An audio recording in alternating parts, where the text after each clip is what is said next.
Biker walks in on a mechanic late at night and can't believe why he's really there. The wrench slipped from Trace's hand and clattered against concrete at 2:47 a.m., the sound echoing through the empty garage like a gunshot through a church. He stood frozen in the doorway of Iron Bones Motorcycle Club, his riding gloves still damp from the rain, staring at the man hunched over his brother's bike, the '84 shovelhead that hadn't been touched in 3 years, not since Mason wrapped it around a guardrail on Highway 9 and never came home. The mechanic's hands were shaking as they traced the cracked engine casing, and in the harsh fluorescent light, Trace could see tears cutting tracks through the grease on the man's face. But it was the patch on the stranger's back that made Trace's blood run cold. Not the Iron Bones insignia, not any club colors at all. Just a faded photograph safety-pinned to a torn denim vest. A picture of Mason, young and grinning, arm around a kid who had the same crooked smile, the same sharp jaw, the same ghost that now knelt before a dead man's motorcycle at an hour when grief had no witnesses. Wait, before the next ride begins, if this story already hit you right in the chest, tell us where you're watching from. To ride with the Brotherhood through the next promise, loss, or redemption, subscribe and join the club. Engines up, back to the road. Trace didn't move, couldn't. The rain had followed him inside, dripping from his leather jacket onto the oil-stained floor, each drop a metronome counting the seconds of impossible silence. The mechanic, if that's what he was, hadn't noticed him yet. His focus remained locked on Mason's bike, on the twisted chrome and the memories welded into every scratch and dent. "We're closed," Trace finally said, his voice rougher than he intended. The man's hands froze on the engine. His shoulders tensed, but he didn't turn around immediately.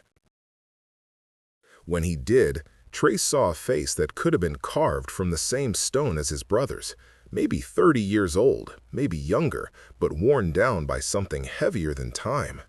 "I know," the man said. His voice cracked on both words. "I'm sorry. The door was open. I needed to see it." "See what?" Trace took a step forward, his boots grinding gravel into concrete. "A dead man's bike in the middle of the night? You got some kind of death wish, walking into a club garage uninvited?" The stranger stood slowly, wiping his hands on jeans that had seen better decades. Up close, the resemblance to Mason was undeniable. Same height, same build, same way of holding his shoulders, like he was carrying a weight no one else could see. "My name is Cole," he said quietly. "Cole Brennan. And that bike," he gestured to the shovelhead, his hand trembling. "That bike belonged to my father." The words hung in the air like exhaust smoke, thick and choking. Trace felt something crack in his chest, the same sensation as the night they'd gotten the call about Mason. "Your father," he repeated flatly. Mason never mentioned a son. He didn't know. Cole's eyes propped to the floor. Not until it was too late. Trace crossed the distance between them in 3 strides, grabbing Cole by the front of his vest.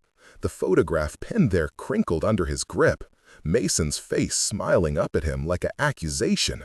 "You're telling me my brother had a kid he didn't know about, and you show up here 3 years after he's gone, crying over his motorcycle like that gives you some kind of right?" "I'm not asking for rights." Cole didn't try to pull away. His eyes met Trace's, and in them was a grief so raw it could have been fresh. "I'm asking for answers, about who he was, about why he never what?" Trace released him, stepping back. "Why he never knew you existed. That's a question for your mother, not a dead man's bike." Cole's jaw tightened. "My mother's dead too." Car accident 6 months ago. She told me about him right before she died. Gave me this picture, an address to this club, and a story about a summer 23 years ago when she thought she could save a man who didn't want to be saved. The rain hammered harder against the garage roof, a drumbeat that matched the pulse in Trace's temples. He looked at the bike, then at Cole, then at the photograph pinned to the kid's chest. Mason's smile in that picture was younger, softer, from before the road had carved lines into his face, before the Brotherhood had become both salvation and prison. Mason was my brother, Trace said finally, my blood. He rode with Iron Bones for 15 years, bled for this club, died wearing our patch. If he had a son, we would have known. Would you? Cole's voice was quiet but sharp as broken glass. Or was he the kind of man who kept his ghosts locked up tight, who smiled through everything and never told anyone when the road was eating him alive? Trace flinched, because Cole was right. Mason had been exactly that kind of man. "Why are you really here?" Trace asked. "At 2 in the morning, breaking into our garage?" "I wasn't breaking in. The door was unlocked." Cole moved back to the bike, his fingers hovering over the handlebars without quite touching them. "I've been sitting outside for 3 weeks, watching this place, watching you and the others come and go, trying to work up the courage to knock on the front door and ask questions I don't even know how to phrase." 3 weeks? Trace felt anger flare again. "You've been stalking us?" "Learning," Cole corrected. "There's a difference. I wanted to know what kind of men my father rode with, whether the stories my mother told me were true, whether he was worth knowing at all, or just another asshole who left her pregnant and alone. Mason wasn't what? An asshole? A ghost? Dead?" Cole's voice rose, echoing off the garage walls. "I don't know what he was. That's the problem. All I have is this picture, a story about a summer romance that ended badly, and a motorcycle that killed him before I ever got the chance to ask him why he never came back for us." Us. The word landed like a punch. "There's more than just you," Trace said slowly. Cole's hand finally dropped to his side. "A sister, younger. She doesn't know yet. I wanted to find out the truth first before I told her that our father was a biker who died 3 years ago and never knew we existed." Trace walked to the far wall where Mason's other possessions hung, his riding jacket, his helmet, the photograph of the full club from 5 years back. Mason stood in the second row, arm around Trace's shoulders, both of them grinning like they owned the world. He'd been 37 in that photo, happy, alive, unaware that in 3 years he'd be dead, and 2 years after that, a son he'd never met would be standing in this garage asking questions that had no good answers. "The door was unlocked because I was supposed to meet someone here," Trace said, not looking at Cole. "Buyer for Mason's bike. Some collector from upstate who's been hounding us for 2 years, offering stupid money for a piece of history." He heard Cole's sharp intake of breath. "We've been holding on to it," Trace continued. "Couldn't decide what to do. Sell it and put the money toward the club, or keep it here gathering dust like a shrine to a man who'd hate being memorialized." He turned to face Cole. "And now you show up, claiming to be his son, and I'm supposed to what? Hand you the keys and a handkerchief?" "I don't want the bike," Cole said fiercely. "I want the truth." "Truth about what?" "About whether he would have cared, if he'd known about me, about my sister, whether we would have mattered to him, or if the road and the club and the Brotherhood were all he needed." Cole's voice cracked again. "I want to know if I'm mourning a father who would have loved me, or hating a stranger who wouldn't have given a damn." The question hung between them like smoke, thick and suffocating. Trace knew the answer, had known it the moment he saw Cole's face, saw the grief there that mirrored his own. But knowing and saying were different countries, separated by a river of loyalty that ran deep. Mason was complicated, Trace said finally. He loved the club, loved the ride, but he also loved people in a way that scared him, because every time he let someone in, he worried he'd lose them. So he kept everyone at arm's length, except for the brothers. We were his family, his world. And if he'd known about us, Trace met Cole's eyes. He would have torn himself apart trying to be there for you while staying true to the club. And maybe he would have succeeded. Or maybe he would have crashed that bike a lot sooner, eaten alive by guilt and love and the impossibility of choosing between blood and brotherhood. Cole was quiet for a long moment, staring at the shovelhead like it held answers welded into its frame. My mother said he was kind, that he made her laugh, that he held her like she was the only thing keeping him anchored to the earth. And then one day he was just gone, back to the road, back to his real life. Did she ever try to find him? No. Cole's voice was barely audible. She said he'd made his choice, and she respected it. Even when she found out she was pregnant.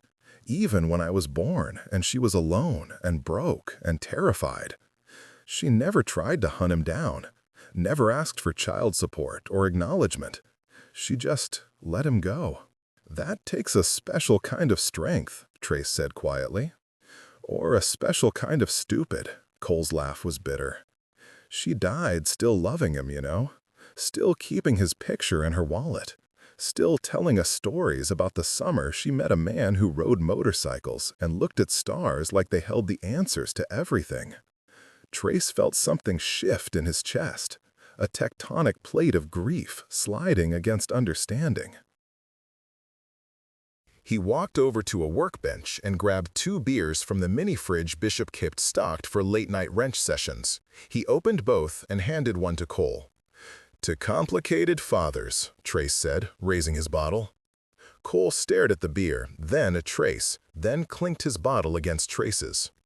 "To ghosts who never got the chance to be real." They drank in silence, the rain providing percussion, the fluorescent lights humming overhead like distant engines. After a moment, Trace moved to Mason's bike and ran his hand along the gas tank, feeling the cold metal under his palm. "He crashed on a Thursday," Trace said, "coming back from a run to the coast. Solo ride, which he never did. We always rode in pairs at minimum, but that day he said he needed to clear his head. Weather was clear, road was dry, no mechanical failure. The cops said he just drifted into the guardrail at 70 miles an hour, like he'd fallen asleep or stopped paying attention. Or stopped caring," Cole said quietly. "Maybe." Trace took another pull from his beer.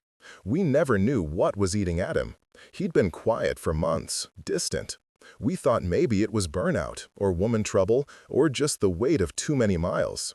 He wouldn't talk about it, just smiled that crooked smile and told us he was fine." Cole moved closer to the bike, close enough that his reflection merged with the chrome. "Do you think he knew? Somehow? Even if my mother never told him directly, do you think he felt it? That somewhere out there he had kids who existed because of one summer when he let himself be human?" Trace considered the question seriously. Mason had always been intuitive in a way that unsettled people, could read a room, sense when someone was lying, feel the weight of unspoken things pressing against the air. But this? The existence of children he'd never met? "I don't know," Trace admitted, "but I know he carried ghosts. We all do when we ride long enough." Maybe your mother was one of them. Maybe the life he could have had but didn't was another. And the crash? "I think he was tired," Trace said honestly. "Tired of carrying weight he couldn't share. Tired of being the strong one, the funny one, the brother who held everyone together while he was falling apart inside. And for one moment on that highway, he let go.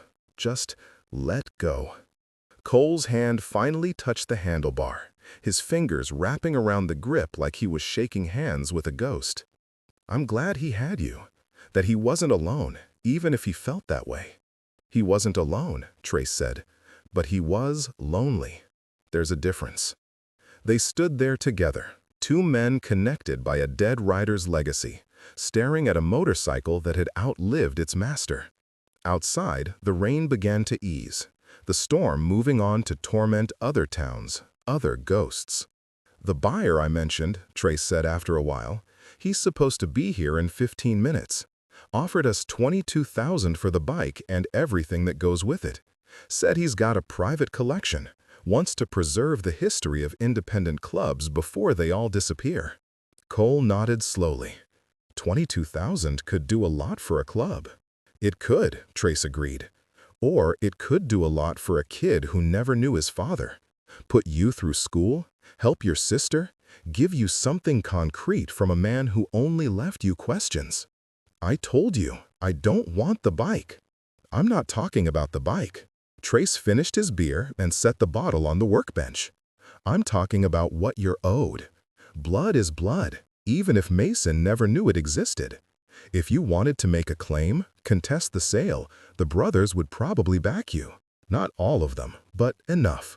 Cole turned to look at him, surprise and confusion warring on his face. Why would you do that? You don't even know if I'm telling the truth. I could be a con artist, a liar, someone who saw an opportunity and made up a story. Could be, Trace acknowledged, but you're not. I can see it in your face. You've got his eyes, his jawline, his way of standing, like the world's pressing down, but you're too stubborn to bend. And more than that, you've got his grief. I recognize it because I'm carrying it too. Before Cole could respond, headlights swept across the garage entrance. A black truck pulled into the lot, expensive and clean, the kind of vehicle that didn't belong in this neighborhood at 3 a.m. The engine cut off, and a man in his 50s stepped out, wearing a leather jacket that cost more than most people's monthly rent. That's the buyer, Trace said. Franklin Pierce. Made his money in tech, now spends it collecting relics of rebellion. You don't have to be here for this. Back door's open if you want to leave. Cole didn't move. No, I want to see this. Franklin entered the garage with the confidence of a man used to getting what he wanted. He nodded at Trace, then his eyes landed on the shovelhead and lit up like a kid at Christmas. There she is, he breathed, even more beautiful than the pictures. Franklin, Trace said neutrally, you're early. Couldn't sleep, too excited. Franklin circled the bike like a predator, examining every detail. This is exactly what my collection needs. The story behind it, the tragedy, the legacy. It's perfect. It's not a story, Cole said sharply. It's a life. Franklin looked at him for the first time, eyebrows raised. And you are? His son. The words came out before Trace could stop them, before Cole could think them through. But once spoken, they hung in the air like a challenge, impossible to take back. Franklin's expression shifted from confusion to calculation. Mason Brennan had a son? Has, Cole corrected. 2 kids, actually. I'm one of them. The collector's eyes moved between Cole and Trace, assessing, evaluating. I wasn't aware of any heirs. The club assured me the bike was theirs to sell. It is. Mason left everything to Iron Bones. No will specifying family because he didn't know he had any. But now you do. Franklin's voice carried the careful neutrality of a man sensing a deal slipping away, which complicates things. It doesn't have to, Cole said. I'm not here to claim anything, just to understand who my father was. Noble, Franklin said, not sounding convinced. But inheritance law might see it differently. If there's legitimate biological children, they have legal rights to the deceased's possessions, club membership notwithstanding. Trace felt tension coil in his spine. This was the moment everything could fall apart. Brotherhood versus blood, loyalty versus law, the past versus a future that included people who'd never been part of the equation. Let me ask you something, Cole said to Franklin. Why do you want this bike? Franklin blinked, surprised by the question. Because it's a piece of history. An '84 shovelhead that belonged to a legitimate club rider, crashed and rebuilt, carrying the weight of a real story. It'll be the centerpiece of my collection. And then what? It sits in a climate-controlled garage, polished and perfect, visited by no one except you, and whoever you want to impress. It'll be preserved, Franklin said defensively. Honored. It'll be dead, Cole countered. A museum piece, a trophy. My father died on this bike, and you want to turn his death into decoration. I want to preserve his legacy. His legacy isn't chrome and gasoline. Cole's voice rose, passion bleeding through the careful control he'd been maintaining. It's the brothers he rode with, the roads he traveled, the lives he touched. You can't buy that. You can't collect it. You can only live it or let it go. Franklin looked at Trace. Is he seriously lecturing me about motorcycle culture? A kid who probably doesn't even have his license. I have my license, Cole said quietly. Passed the test 2 weeks after my mother died. Bought a used Sportster with the last of her life insurance money. Been riding every day since, trying to understand what my father loved more than he could have loved us. The admission hung heavy in the air. Trace saw Franklin's expression soften slightly, saw the calculation give way to something that might have been understanding or might have been strategy. "Look," Franklin said after a moment, "I sympathize with your situation. I do. But business is business. I've already transferred half the payment as deposit. The club has accepted my offer. Unless there's a legitimate legal challenge, this sale is happening." Trace knew he was right. They'd shaken on it, accepted the money, agreed to terms. Walking away now would mean returning cash they'd already allocated, damaging their reputation with collectors, potentially opening themselves up to legal action. But looking at Cole standing next to Mason's bike, seeing the grief and hunger for connection written across a face so similar to his brother's, Trace felt the foundation of his certainty crack. "Give us a minute," Trace said to Franklin. "We had a deal. And we still might honor it. But this is club business now, and I need to make a call." Franklin checked his watch, irritation clear on his face, but nodded. 5 minutes. After that, I'm walking and taking my deposit back with interest for breach of contract. He stepped outside, pulling out his phone. Through the open door, Trace could hear him making calls to his lawyer, preparing to protect his investment. "You didn't have to do that," Cole said quietly. "I know." Trace pulled out his own phone, scrolling to Bishop's number. As club president, Bishop had the final say on all major decisions. But it was 3 a.m., and waking him meant this better be important. Bishop answered on the 4th ring, voice gravelly with sleep and annoyance. "This better be fire, flood, or cops." "It's Mason's son," Trace said. Silence on the other end. "What?" Trace explained quickly. Cole's arrival, the photograph, the story, the resemblance that couldn't be faked. He explained about Franklin waiting outside, about the deal that was supposed to close tonight, about the impossible choice suddenly sitting in front of them. "Let me get this straight," Bishop said after Trace finished. "Some kid shows up claiming to be Mason's son.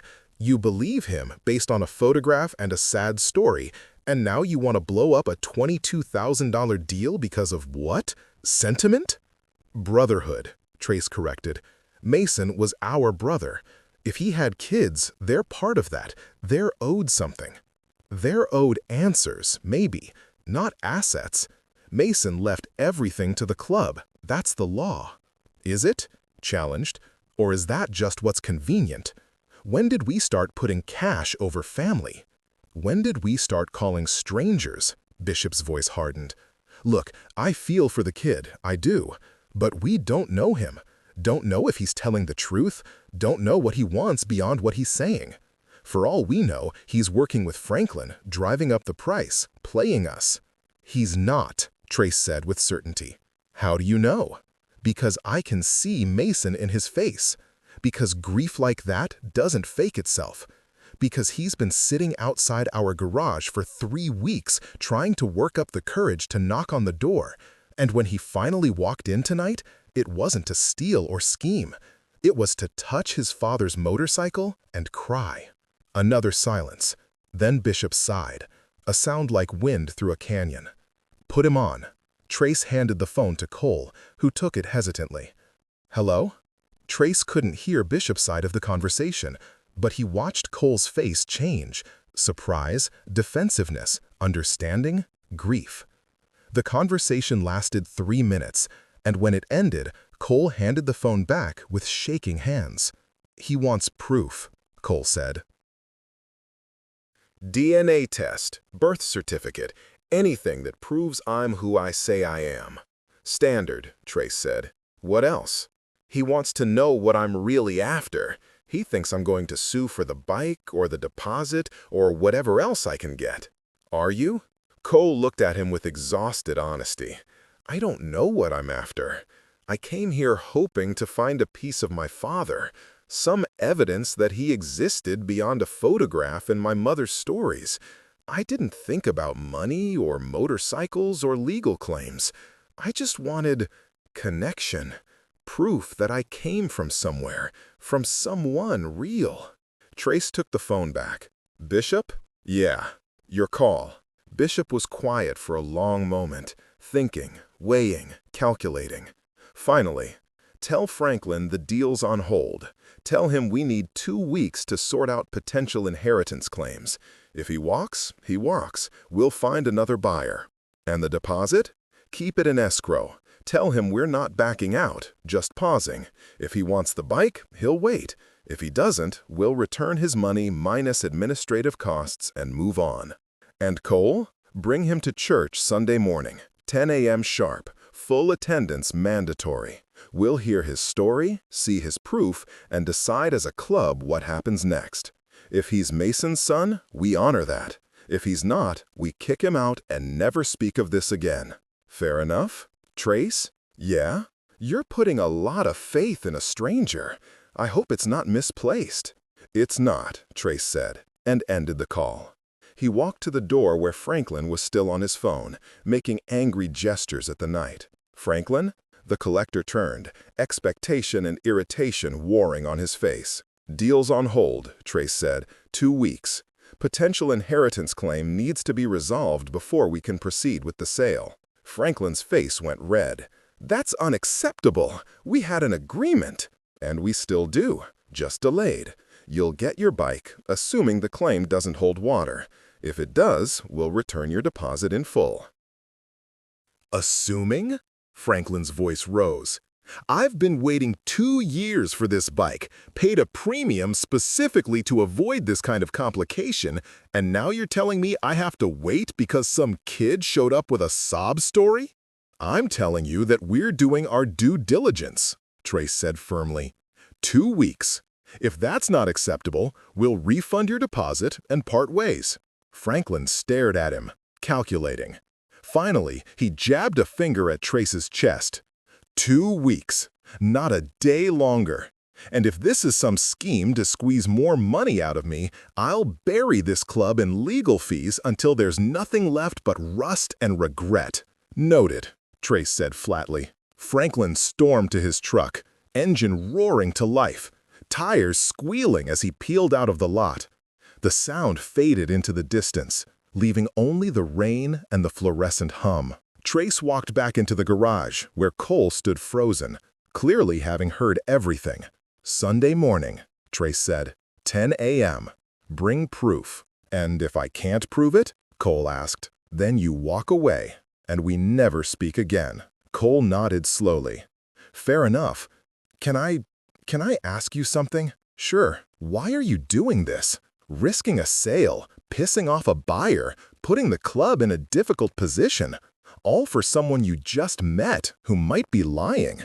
Trace looked at Mason's bike, at the chrome that held their shared history, at the blood and oil and memory welded into every inch.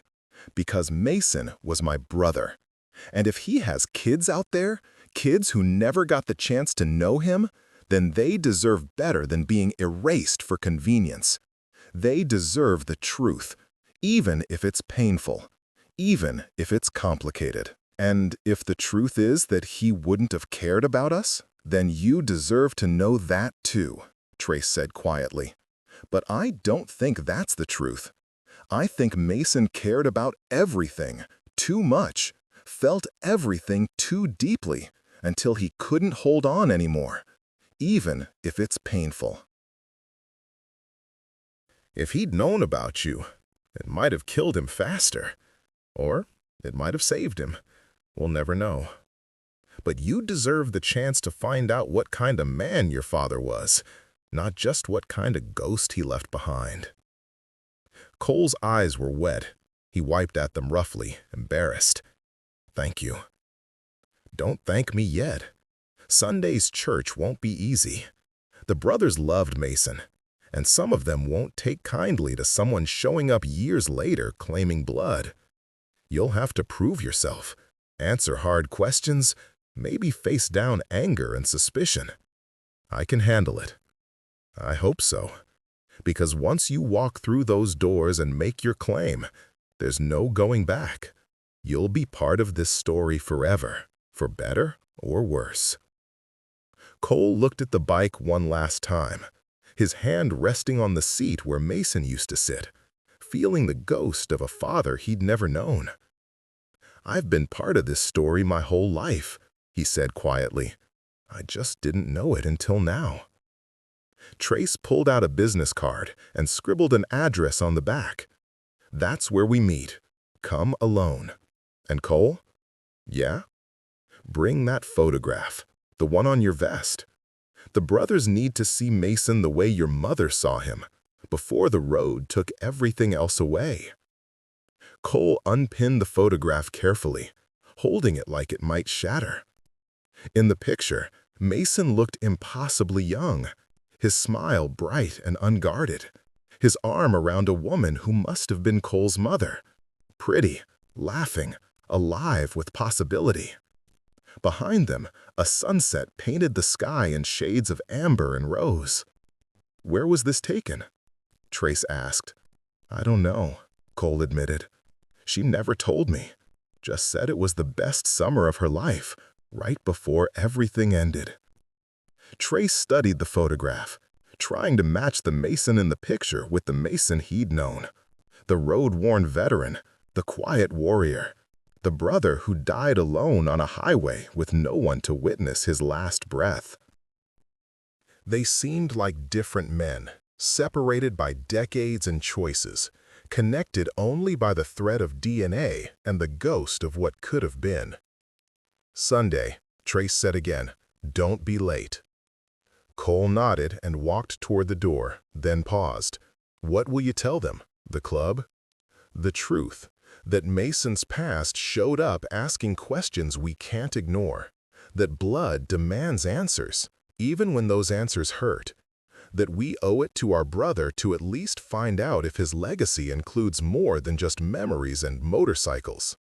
And if they say no, if they vote to sell the bike and shut me out, then I'll respect their decision," Trace said, "but I'll also make sure you get copies of everything. Photos, stories, records. You won't leave empty-handed, even if you leave without the answers you came for." Cole looked at him for a long moment, searching his face for something. Finally he said, "You're a good brother." "I'm trying to be," Trace replied. "Now get out of here before I change my mind and call Franklin back." Cole left through the back door, disappearing into what remained of the night. Trace heard a motorcycle start up, the rough cough of an older Sportster, nothing fancy, just functional, and listened as the engine note faded into the distance. He stood alone in the garage with Mason's ghost and his own thoughts, wondering if he'd just made the best decision of his life or the worst. 2 weeks to find the truth. 2 weeks to decide what mattered more, money or memory, convenience or conscience, the past as it was, comfortable, or the past as it actually existed. Trace moved to the workbench and pulled out his phone, taking photographs of the shovelhead from every angle. If Franklin walked away and they had to find a new buyer, they'd need documentation. But more than that, he wanted Cole to have these images, proof that his father's motorcycle existed, that the legacy was real, even if everything else remained uncertain. His phone buzzed. "You better know what you're doing." Trace typed back, "I don't, but it's the right thing anyway." 3 dots appeared, then disappeared, then appeared again. Finally, "That's what Mason would have said." Trace smiled despite himself. Maybe that was the point. Maybe honoring Mason meant being as reckless with righteousness as Mason had been, as willing to complicate everything for the sake of principle, as ready to choose the hard right over the easy wrong. He locked up the garage, double-checking the doors, setting the alarm. As he walked to his own bike, a Road King that had seen better days but still ran true, he looked up at the sky. The rain had stopped completely, leaving behind air that smelled of ozone and possibility. Stars peeked through breaking clouds, distant and cold and eternal. Mason used to say that every man was a constellation, made up of moments that shined bright enough to be remembered. Some stars burned fast and fierce, others slow and steady, but all of them contributed to the pattern, the story, the legacy left behind. If Mason was a constellation, then Cole was a star no one had known existed, distant but undeniable, part of the pattern even when invisible. And now that they'd seen him, they couldn't pretend he wasn't there, couldn't go back to the comfortable fiction that Mason's legacy began and ended with iron bones. Trace started his engine, the rumble reassuring and familiar. He pulled out of the lot and onto empty streets, riding not toward home, but toward the highway, toward the stretch of road where Mason had crashed, where blood and metal had mixed on asphalt, and a brother had died alone. He hadn't been there since the funeral, couldn't face it, couldn't reconcile the violence of that death with the life that had preceded it.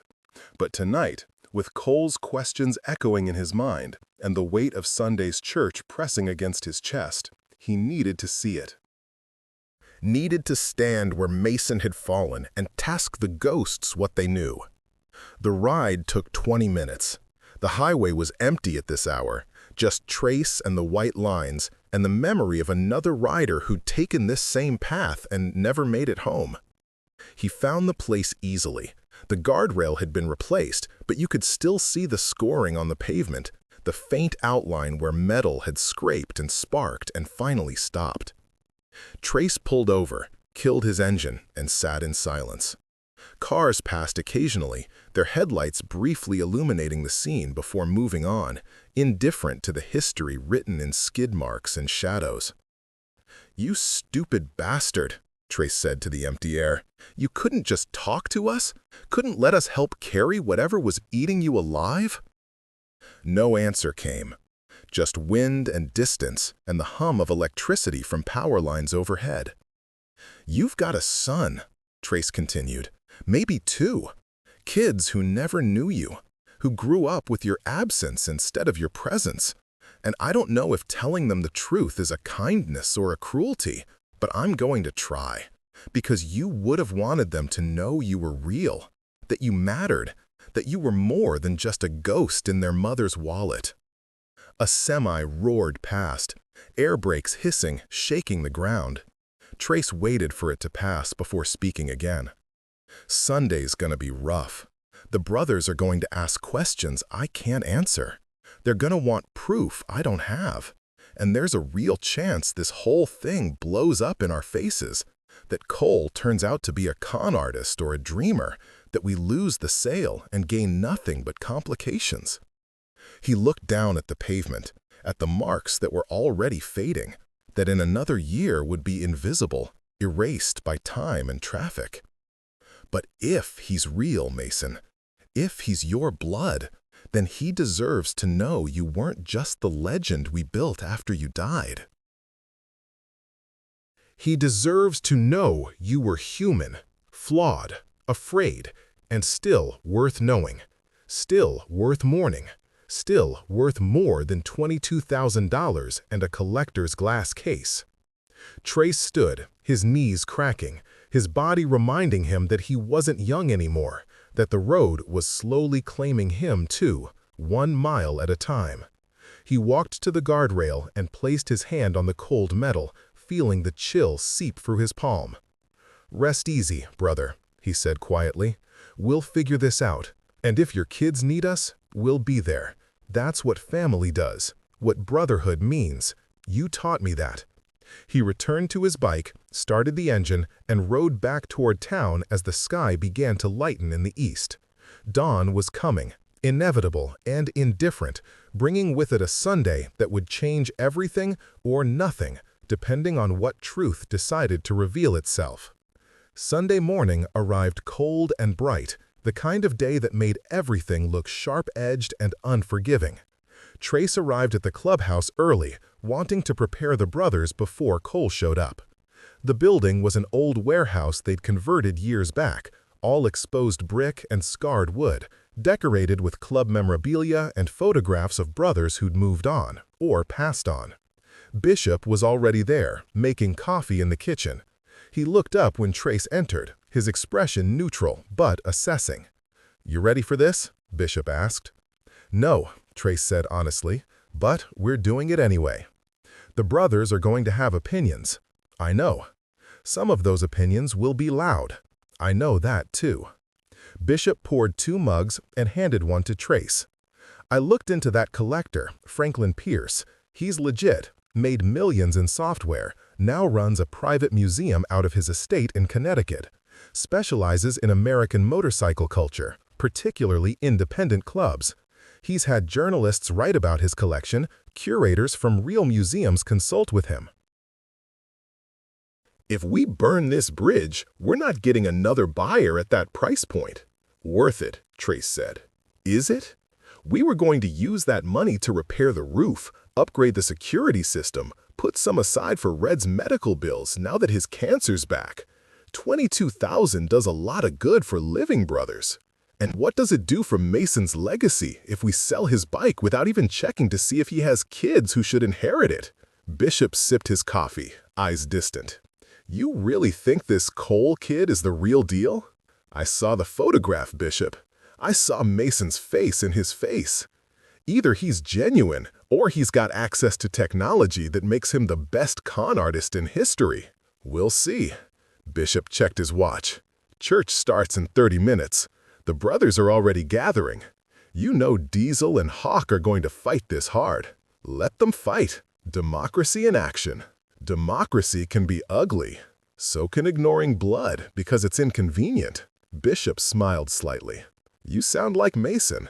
He always did have a talent for choosing principle over practicality. And look where it got him. Dead at 40, Bishop agreed. But remembered, loved, that's gotta count for something.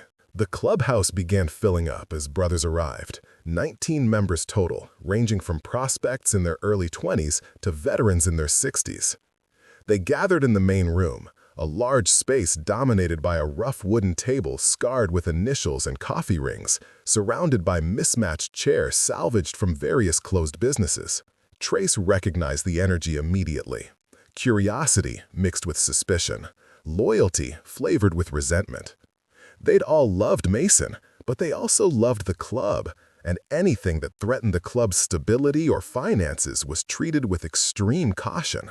Diesel spoke first, as Trace knew he would. The man was 6'4", built like a linebacker, with a beard that reached his chest and eyes that had seen too many bad roads. Heard we're delaying the pier sale because some kid claims to be Mason's. That's right, Bishop said, taking his seat at the head of the table. Based on what? A picture and a story? Based on enough to warrant investigation, Trace said. He looks like Mason, sounds like Mason, carries himself like Mason. Could be coincidence, could be truth. We need to find out. Why? This from Hawk, a lean man in his 50s who'd been riding with the club since before Trace was born. Mason's dead. What difference does it make if he had kids he didn't know about? They weren't part of his life, weren't part of this club. Why give them claim to what he left behind? Because blood matters, Trace said simply. Brotherhood matters, Diesel shot back. Mason chose us. Every day for 15 years, he chose this club, this family. Some kid showing up afterward doesn't change that. Doesn't erase it either, Trace countered. Look, I'm not saying we hand over the bike and $22,000 because someone claims DNA.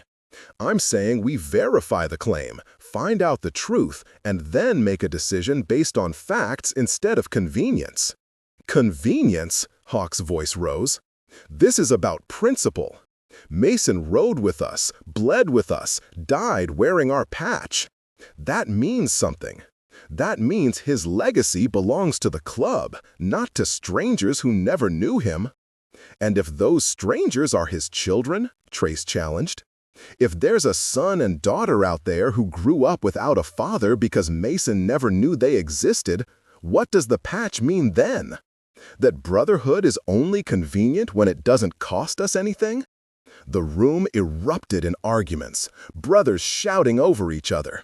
Some supporting Trace, others backing Hawk and Diesel, still others trying to find middle ground. Bishop let it go for a few minutes, let the pressure build and release, then slammed his hand on the table hard enough to rattle coffee mugs. "Enough," he said, quietly, but the word carried weight that silenced the room. "This is church. We discuss, we debate, but we do it with respect. Trace, when's the kid supposed to arrive?" As if summoned by the question, a knock echoed from the front door. Every head turned, tension coiling through the room like smoke. Trace stood and walked to the entrance, his heart beating harder than it should. Cole stood on the threshold, wearing clean jeans and a button-down shirt instead of the torn vest from the other night. He'd shaved, cleaned up, made himself presentable. But his eyes still carried that same grief, that same desperate need for answers. "Am I late?" Cole asked. "Right on time," Trace said, and gestured him inside. The brothers watched Cole enter with expressions ranging from curiosity to hostility to something that might have been recognition.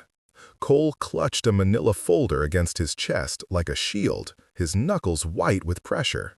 "This is Cole Brennan," Trace announced. "Claims to be Mason's son. He's here to present evidence and answer questions. We'll hear him out, verify what we can, and vote on how to proceed." "Vote on what?" Diesel demanded. "Whether we believe a stranger over our own judgment?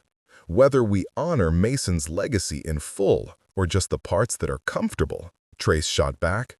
Bishop gestured to an empty chair. "Sit, Cole. Let's see what you've got." Cole sat carefully, like the chair might collapse under him. He opened the folder with shaking hands and pulled out documents. A birth certificate with Mason's name listed as father, a copy of a paternity test his mother had apparently taken privately years ago, letters his mother had written but never sent, and most damning of all, hospital records from 23 years ago showing a woman named Rebecca Brennan admitted for childbirth, with Mason Brennan listed as the father. "These could be forged," Hawk said, but his voice lacked conviction. "They could," Cole agreed, "which is why I'm offering to take a DNA test. Use whatever lab you trust, compare it to Mason's records or to any samples you still have.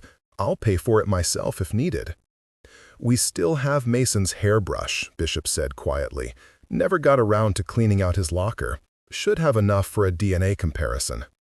Diesel leaned forward, studying Cole's face with the intensity of a man trying to find cracks in stone.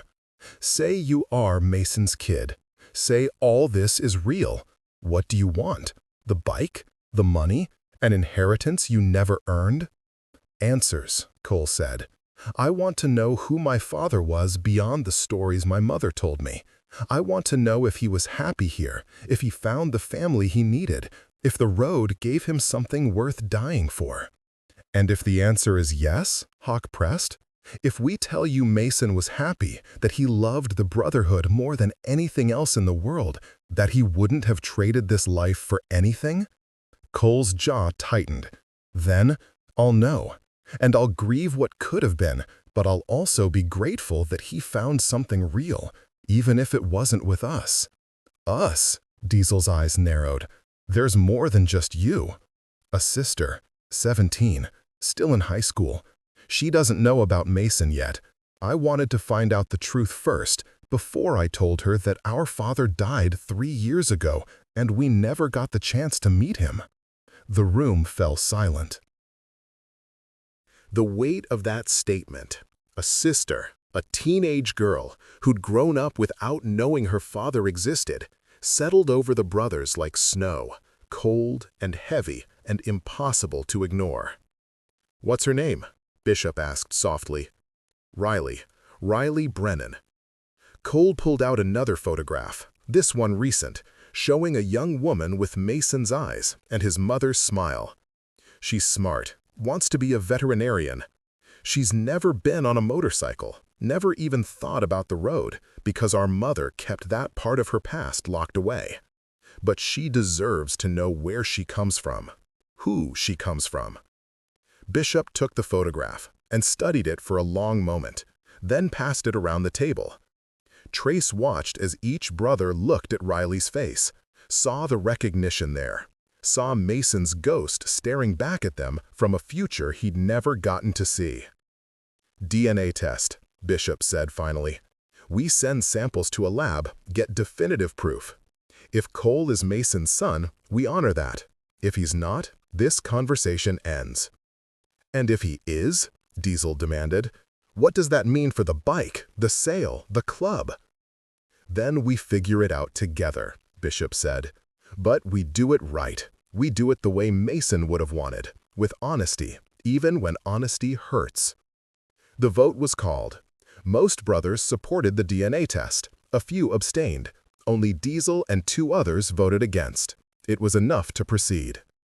"Lab results take about a week," Bishop said. "Cole, leave contact information. We'll call you when we have answers." "Thank you," Cole said, his voice rough with emotion. "Don't thank us yet," Hawk warned. "We're just doing our due diligence. If you're lying, if this is some kind of elaborate con, you'll regret ever walking through that door." "And if I'm not lying?" Cole met Hawk's eyes steadily. "If I'm exactly who I say I am, and all I want is to understand the man I never got to know?" "Then we'll figure it out," Trace said before anyone else could respond. "Together." Cole gathered his documents and stood to leave, but Bishop stopped him. "One more thing. You said you've been riding. What kind of bike?" "Sportster, 2003. Bought it used. Barely runs, but it gets me where I need to go." "You know how to work on it?" "Learning. YouTube and trial and error mostly. I'm not very good yet, but I'm trying." Bishop nodded slowly. "There's a garage behind this building. You're welcome to use it while you're waiting for the test results. We've got tools, parts, brothers who know their way around an engine. Might help pass the time." Cole looked stunned. "You'd let me use your garage?" "We'd let Mason's son use our garage," Bishop corrected, "if that's what you are. Consider it conditional hospitality while we verify your story." "Thank you," Cole said again, and this time the gratitude in his voice was almost painful to hear. After he left, the room erupted in debate again, brothers arguing about protocol and precedent and what it meant to honor a fallen brother's memory. But Trace noticed something important. No one questioned whether they should verify Cole's claim. The debate was about what to do after verification, not whether to verify at all. That was progress. Not much, but enough. The week that followed felt longer than it should have. Trace found himself thinking about Cole constantly, wondering if the kid would actually show up at the garage, whether the DNA test would confirm what his gut already believed, how the club would react if Mason really did have children he'd never known about. Cole appeared at the garage the next afternoon, his Sportster sounding rough as it pulled into the lot. Trace was working on his own bike, replacing brake pads that had seen better days. He nodded at Cole, but didn't stop working. "Bishop said I could use the space," Cole said, shutting off his engine. He did. Trace gestured to an empty bay. "Tools are on the wall, organized mostly." "Don't make a mess, clean up after yourself, and don't touch anything that doesn't belong to you." "Understood." Cole wheeled his bike into the bay and stood there for a moment, looking lost. "What's wrong with it?" Trace asked. "Everything. Carburetor's acting up, clutch slips, exhaust's got a leak, and the electrical system is a nightmare. Previous owner did a lot of modification without really knowing what he was doing." Sounds expensive. Sounds like an education. Cole started laying out tools, moving with the careful precision of someone who'd learned mechanics from books rather than experience. They worked in silence for a while, the only sounds the clink of tools and the occasional curse when something didn't cooperate. Other brothers drifted in and out, some ignoring Cole entirely, others watching him with wary curiosity. Diesel showed up around dinner time, carrying a case of beer and a bag of burgers from the diner down the street. He distributed food to the brothers present, then stopped in front of Cole's bay. "You eat?" Diesel asked gruffly. Cole looked up, surprise clear on his face. "I wasn't expecting." "It's a yes or no question."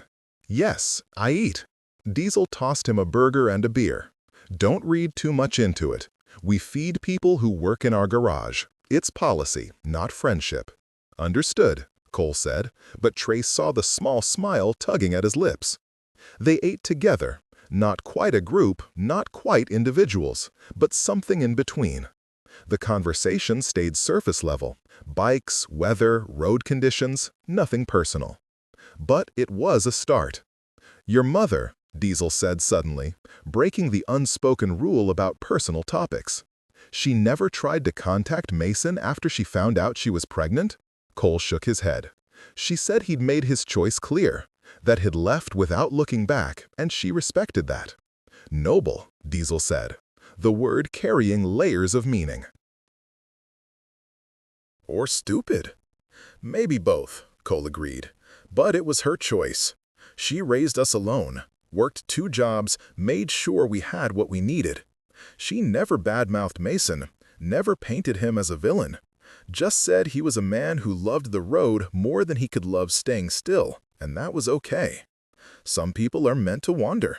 "And you?" Trace asked. "You a wanderer?" Cole looked down at his hands, at the grease under his fingernails, at the calluses forming from holding tools. "I don't know yet. Before my mother died, I thought I had my life figured out. College, stable job, maybe a family someday. But now you're sitting in a biker garage fixing a Sportster you can barely afford, trying to connect with a father who's been dead for 3 years, Diesel finished. "Yeah, that. Sounds like wandering to me," Diesel said, but his tone was almost gentle. The days continued like that, Cole showing up every afternoon to work on his bike, gradually becoming part of the garage's rhythm without quite being accepted into it. He learned to change oil from Red, picked up carburetor tuning from Hawk, figured out electrical systems through trial and error with Trace watching over his shoulder. And slowly, almost imperceptibly, the brothers stopped treating him like a stranger and started treating him like someone who might belong. The DNA results came back on a Thursday. Bishop called Trace at 6 a.m., his voice neutral but tight. "Lab just sent the report. You need to see this." Trace was at the clubhouse in 15 minutes, still pulling on his jacket as he walked through the door. Bishop sat at the table, a printed report in front of him, reading glasses perched on his nose in a way that made him look older than his 52 years. "Well," Trace demanded. Bishop slid the report across the table. 99.9% probability of paternity. Cole Brennan is Mason's biological son. No doubt, no margin of error. It's definitive. Trace sat down heavily, even though he'd expected this result, had known it in his gut from the moment he'd seen Cole's face. Confirmation still hit like a punch. "There's more," Bishop said quietly. "I had them run the sample against our database, just to be thorough. They found another match. A half-sibling." "Riley," Trace said. "No." Bishop pulled out another document, this one marked with red warning labels. A third child. Different mother, conceived about 8 years before Cole. A daughter. Mason had another kid he didn't know about. The world tilted. Trace grabbed the edge of the table to steady himself. How is that possible? Same way Cole happened. Mason had a relationship before the club, before he settled into the Brotherhood. Woman named Sarah Chen. Lasted about 6 months before Mason left to join Iron Bones. She was pregnant when he left, never told him, raised the daughter alone. How did the lab find her? She submitted DNA to one of those ancestry websites years ago, trying to find her father. When we ran Mason's profile through the testing company's database, it flagged her as a match. The company contacted her, asked if she wanted to be informed about the match, and she said yes. Trace tried to process this. 3 children.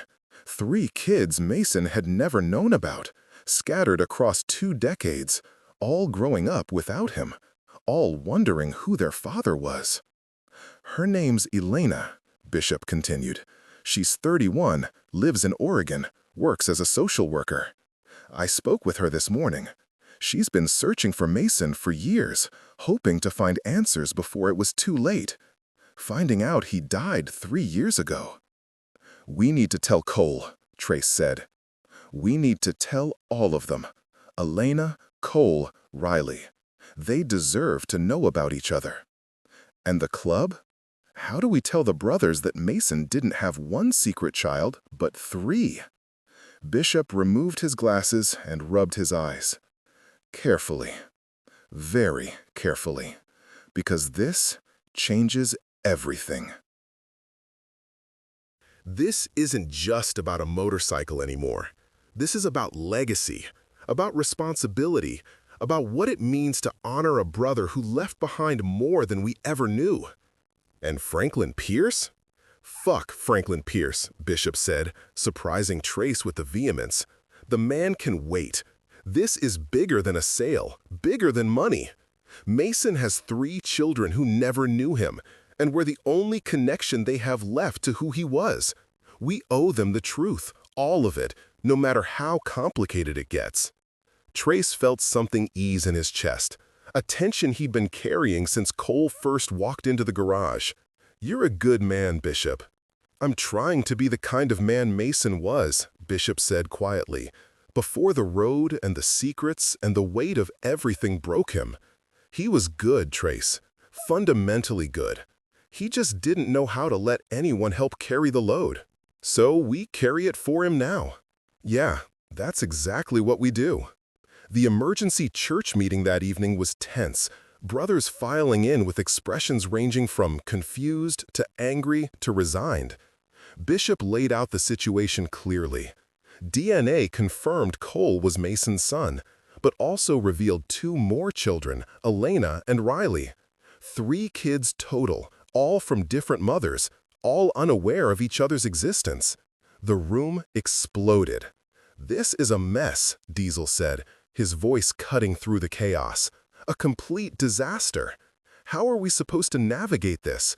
Divide the bike 3 ways? Split the money?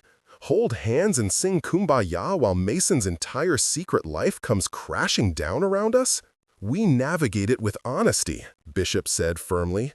We contact all 3 children. We tell them the truth. We let them meet each other and decide what they want from Mason's legacy. And the sale? Someone asked. On hold indefinitely, Bishop said, until we sort this out properly. That's going to cost us, Hawk warned. Franklin Pierce isn't going to wait forever. Well, lose the sale, lose the money, maybe even get sued for breach of contract. Then we get sued, Bishop said, but we don't sell a man's legacy out from under his children just because it's complicated. That's not who we are. That's not who Mason was. The vote was closer this time, but it passed. They would contact Elena and Riley, arrange a meeting with all 3 of Mason's children, and figure out how to honor his memory in a way that included everyone he'd left behind. Trace volunteered to call Cole personally to deliver the news that he had siblings he'd never known about. He made the call from outside, standing in the parking lot under stars that Mason would never see again. "Trace?" Cole answered on the second ring, his voice tight with hope and fear. "Did the results come back?" "They did. You're Mason's son. DNA confirmed it, no doubt." The sound Cole made was somewhere between a laugh and a sob. "Thank God. I mean, I knew, but having proof, having it confirmed, it's—" "There's more," Trace said gently. "The test revealed something else. You have siblings. Mason had other children he didn't know about. Silence on the other end. Then, what? An older sister, Elena, 31, lives in Oregon. And Riley, obviously. 3 kids total. He never knew about any of you. I have a sister? Cole said slowly, testing the words. A real sister? Not just Riley, but another one? Yeah. Does she know about me? About Riley? Not yet.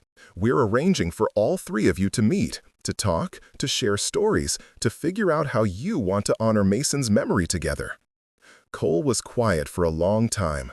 When he spoke again, his voice was thick with emotion. All my life, I thought I was alone. Just me and Riley and my mother. I thought my father was a ghost, a story, someone who existed in a single summer, and then... But now? Now, you've got family, Trace finished. Real family. People who share your blood, your history, your questions. Thank you, Cole said, for believing me, for fighting for this, for making it possible. Thank Mason, Trace said. He was the one who created this legacy, even if he never knew it. We're just trying to do right by it. After hanging up, Trace sat on his bike and looked up at the stars, wondering if Mason was watching somehow, if he could see what his choices had created. 3 children, each one a piece of him, each one proof that he'd existed beyond the club and the road and the legend. You complicated bastard, Trace said to the night. You left us one hell of a mess, but maybe that's fitting. You were never simple when you were alive. Why should death be any different? A week later, they gathered at the clubhouse. Elena, Cole, Riley, and the full membership of Iron Bones. The siblings sat together at one end of the table, studying each other with a mixture of wonder and grief, seeing Mason's ghost in each other's faces. Elena was the oldest, and she carried herself with a quiet authority that reminded Trace of Mason's ability to command a room without raising his voice. Cole was in the middle, still uncertain but growing more confident, and Riley was youngest, 17 and heartbroken, crying quietly as she learned about a father she'd never known existed. I don't understand, Riley said, wiping at her tears. Why didn't he know about us? Why didn't our mothers tell him? Because they loved him enough to let him go, Elena said softly. My mother told me the same thing yours told Cole, that Mason was a man meant for the road, that trying to trap him would have killed something essential in him.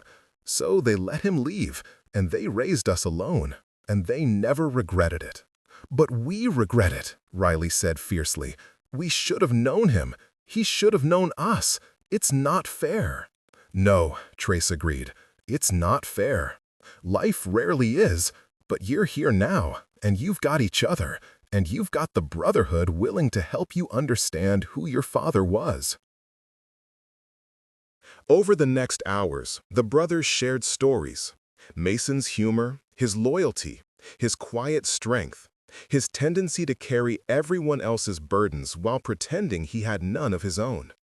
They told about rides through dawn, about breakdowns in the desert, about the night Mason had stayed up for 36 hours straight, helping Red rebuild his engine so he could make it to his daughter's wedding. They told the truth, that Mason had been complicated, sometimes difficult, often distant, but fundamentally good. That he'd loved deeply, even when he couldn't express it.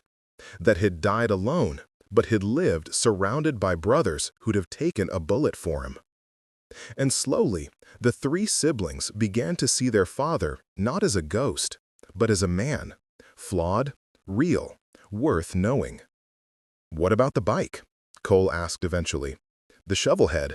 I know there's a buyer, that the club needs the money. Bishop and Trace exchanged glances. They'd discussed this, debated it, finally reached a conclusion that felt right.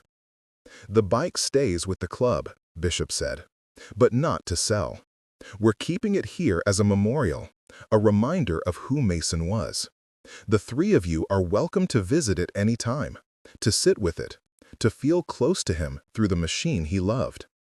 And the money from the sale? Elena asked. the 22,000.